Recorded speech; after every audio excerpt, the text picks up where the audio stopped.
বন্ধুরা, আজকে আমি বানাইতেছি বার্গার। তো এখন আমি রুটিটা গরম করতেছি আর এখানে কিছু সবজি কেটে রাখছি। বার্গার বানানো যখন কমপ্লিট করব তখন আপনাদের দেখাবো কেমন হলো।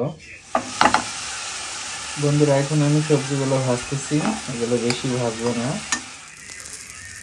বন্ধুরা, আমার বার্গারটা রেডি হয়ে গেছে আর এটা আমি বানিয়েছি ডিম দিয়ে। খেতে অসাধারণ হবে, দেখতে পাচ্ছেন।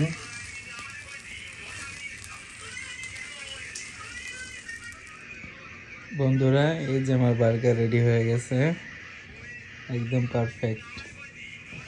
আপনারা চাইলে এইভাবে তৈরি করতে পারেন। বাইরের খাবারগুলো খুব একটা স্বাস্থ্যসম্মত না, বাসায় যেটা বানাবেন এটা অনেকটাই স্বাস্থ্য, সো খেয়ে অনেক মজা পাবেন। তো ঘরের খাবার খাওয়ারই চেষ্টা করবেন।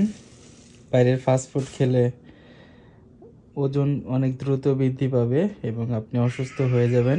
তো বাড়ির খাবারটাই খাওয়া আমি মনে করি যৌক্তিক হবে।